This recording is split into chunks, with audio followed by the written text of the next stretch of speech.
think we're working. Okay, good. All right. All right. So hi everyone. Okay, so make this right. All right. Hi. Yeah. So I'm. Oh, that's not right. Maybe like this. Um, it'll do.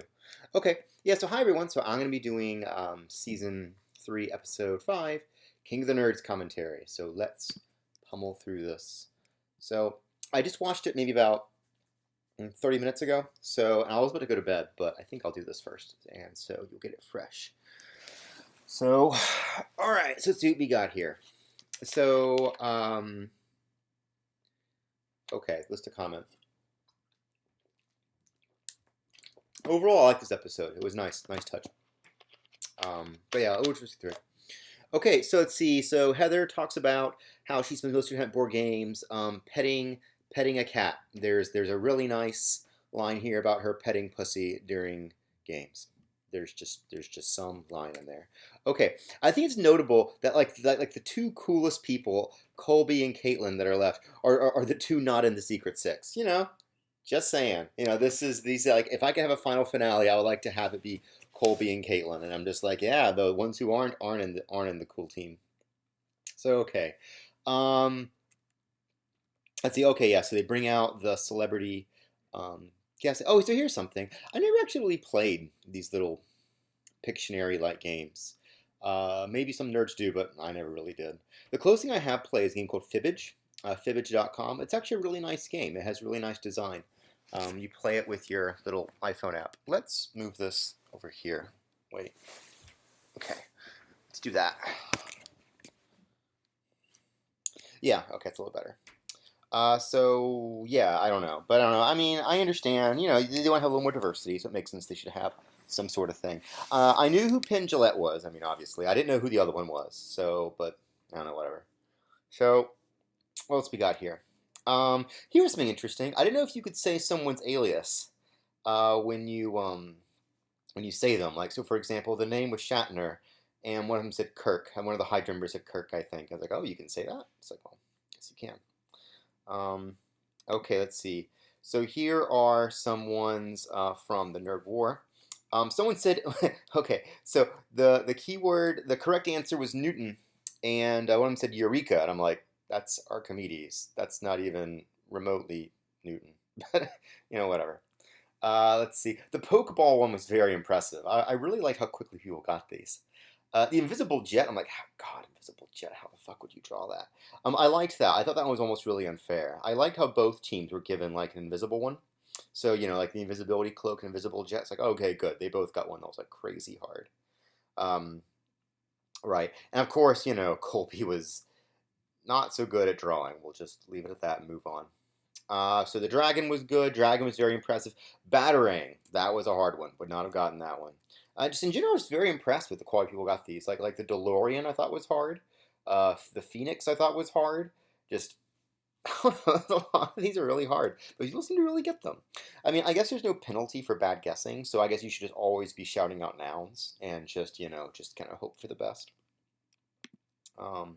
Okay, I liked how Penn Gillette threw himself in there twice. You know what faith is, right? Belief without evidence. And there is no God. I mean, just kind of, I don't know. Like for some reason, like if it was like a Scientologist or something, I would find this really annoying. But for some reason, for Penn Jillette and atheism, I thought it was funny. I'm not exactly sure why. Maybe it's because it's inflammatory. But yeah. So let's see. And I guess you can't expect Amanda to name one of her loin products. In case you're wondering, Amanda has 2 husbands, and she named one of her kids Natreyu, which I don't know. I'm not sure where that kid's. Is that kid going to be? Is that going to be cool, or is that not going to be cool in your elementary school? I'm not sure. I don't know. Kids are weird. All right, moving forward. Oh, I loved at the very end with My Little Pony. It's like, oh, like that one line was like that little bit was probably my favorite of the season so far. Oh, 1 second, let me do this. All right, good. All right, great. All right, so yeah, so that was really nice. So, okay, then there was Jonathan being self-aware, saying, "Oh, now I'm done being foreshadowing." That was really nice. That was really nice. I like that breaking the fourth wall there. Um, and then Jonathan said, "You're gonna make me cry." That's really nice. I really liked that. We'll talk about that in a second. And so, and Ben says, "Oh, I like how Ben's saying repressing our feelings and having a nice lukewarm meal." Very good. And I don't really get that. I mean, is that really what people do? I mean, I don't know. I guess that's like a 50 stereotype of everyone suppressing their feelings and not being happy or something. But I mean, I don't know. I don't know. It seems kind of a weird thing to say. It seems. I mean, I didn't really understand Ben's motivation for. I mean, it was a funny line, but I don't know why he said it. So, okay. Um. All right. So Jonathan says, forget the secret six. It's done. Like that was very nice. I like that. I over liked his betrayal here. I guess betrayal is the word. His betrayal here has been very nice. I really enjoyed that. Just as an aside, Heather and Amanda have been sleeping in the same bed every single night since the thing began, and I'm kind of curious. So now that Heather's gone, does this mean that Amanda still sleeps in their collective bed, or that she goes back to her own bed? Would like to know. So let's see. Colby has a lovely line where he says, "Not afraid of anyone here." It's like, oh, so good. Like I really, God, just Colby and Caitlin. They're just wonderful, just wonderful. Okay, so there's been a lot of marks about Colby's face. Um, all right, so let's talk about the nerd off for a little bit. So I thought both the Nerd Off and the Nerd War were both too easy. Like, I mean, okay, don't get me wrong, the invisible jet and invisible cloak were hard, but like, people were just knocking these fuckers out, just bam, bam, bam, and even then, come on, Manhattan. I mean, just, it just wasn't that hard. It just, I didn't think, and maybe it was different actually being there, but just experiencing, watching on television, I didn't find, uh, okay, sorry, just watching it, they seem to just be banging out like the Nerd War just out of the park, and just watching the Nerd Off, I didn't think it was that difficult. I was just like, I mean, figure out from context, send help. So okay, radiation, mutants, like how many? It's like you figure it out, and so I don't know. I think whoever designed this challenge made it too easy. I thought the previous challenge. I thought numerous of the challenges in season one were like actually really hard. It's just like, yeah. I mean, I understand if you have an easy challenge when under time pressure, can make it difficult. But like even then, it didn't really seem to be that hard. So okay. So let's talk about. No, let's talk about Jonathan now. So Jonathan's poor by the Secret Six, and now he betrays them, and now he has some sort of pseudo alliance with Caitlin et al. It's a fine idea. It was certainly the right idea to avoid getting into the nerd off because you want to avoid getting into that. So that's very nice. I mean, I like the strategy. The strategy is very good. The strategy is very solid. Is there anything else? Hmm.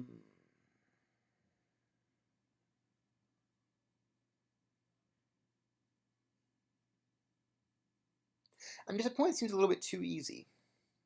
Like, I mean, he just. So, okay, so presumably Jonathan should be on the Secret Six's hit list now for portraying the group. That's what he should be. But I'm not sure he's actually going to pay for it. Because, I mean, I'm just not sure he will. And I don't know. That seems like. It seems like you shouldn't be able to get away with that. Like, you shouldn't be able to get away with portraying the Secret Six. But I guess we'll find out at the next episode. So I guess if Jonathan goes home next episode, we'll know that wasn't a very wise decision. Um, yeah, but I understand the situation. I mean, I understand. I mean, he's scared of Colby. He's scared shitless of Colby, and he's like, I just got to get out of this. Just do anything. Got to get out of fighting Colby. And I understand. Desperate men do crazy things. So I mean, in that sense, I mean, if the goal was to avoid Colby, well, I mean, he succeeded. So, So I mean, I guess at the very least, I mean, so if he presumed he was going to lose against Colby anyway, then you're just like, oh, well, I got to do anything I possibly can. And so even if he does go out next episode, then I guess he will have still forestalled the inevitable. So I mean, whatever. So okay. So Colby does not vote himself in, even though he knew he was going in. I mean, I would have voted yourself in, but whatever. Um, okay, so I'm not sure about Heather's tactic to jump into the sludge. Now, I get the idea, you're letting all the sludge out, and it makes for great theatrics. But was it actually a good idea? I don't know. I don't know. I guess my first thought is to say it probably was a. Is it a bad idea? I guess it was. I don't know. I mean, my first. I guess it was a bad idea because it just takes so long. It takes so long to do that, and you really got to get your mind cranking on the puzzle. So, I mean, I thought of doing that as well. I also thought of jumping in there, but it's I think it just takes too much time. Yeah. Okay. All right. So here's something I didn't quite understand. So here's something funny. So I thought this was maybe a minor dig. So in Heather's going away speech, Curtis says, "We, the less voluble, salute you." So that doesn't mean she's fat. That means she doesn't speak as much. Which I mean, confirm that's what it means. I'm pretty sure that's what it means.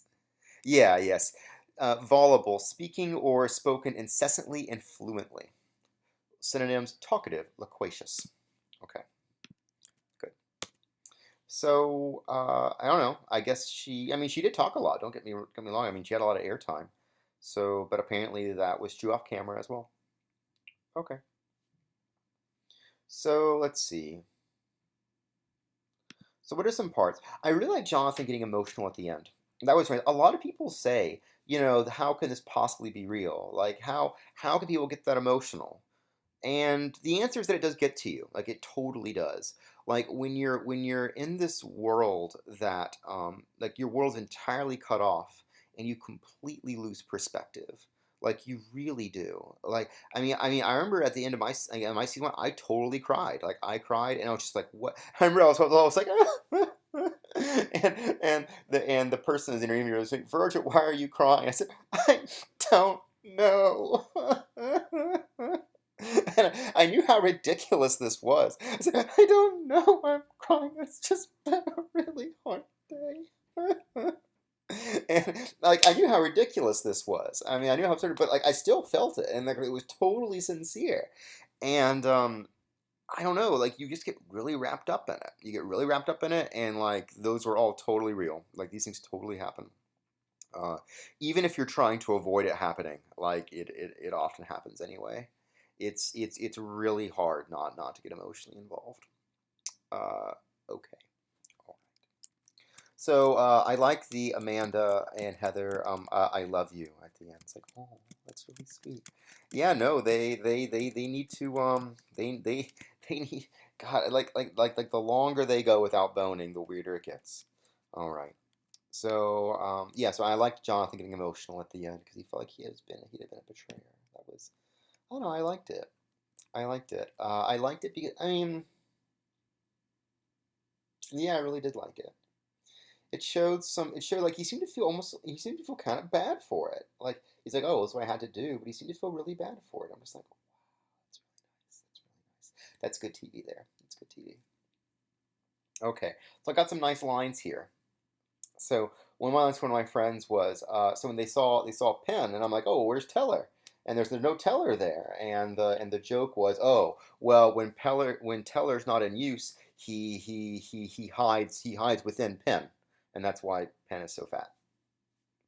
Ah, right. So okay, any much here? That's kind of it.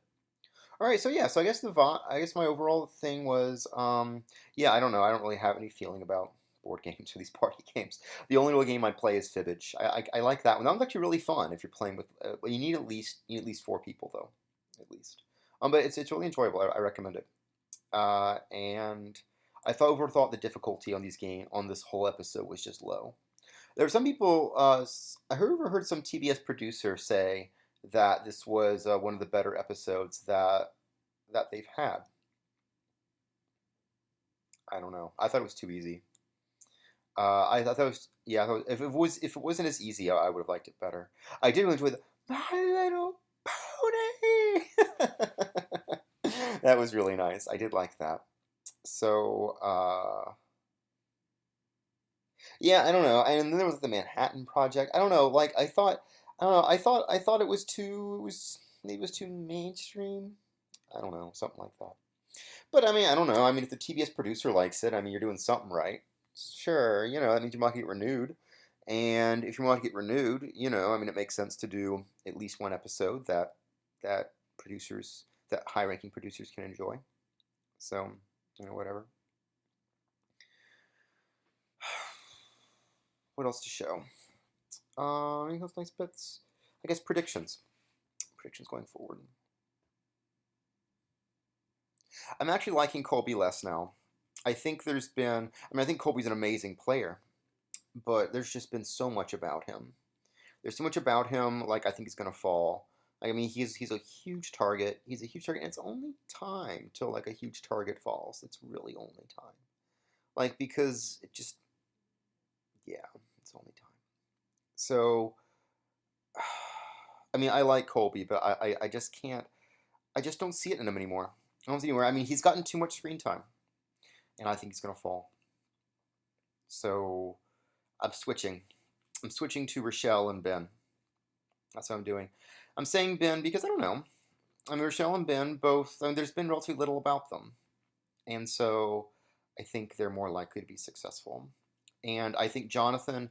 I mean, Jonathan should get his ass handed to him in the next episode. That's what should happen. Because the series should be really freaking pissed off about this and should like try and crush him. And I'm not sure his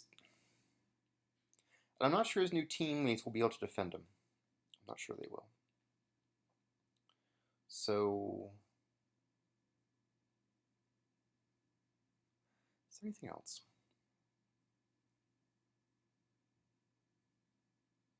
I think that's it. Okay, peace.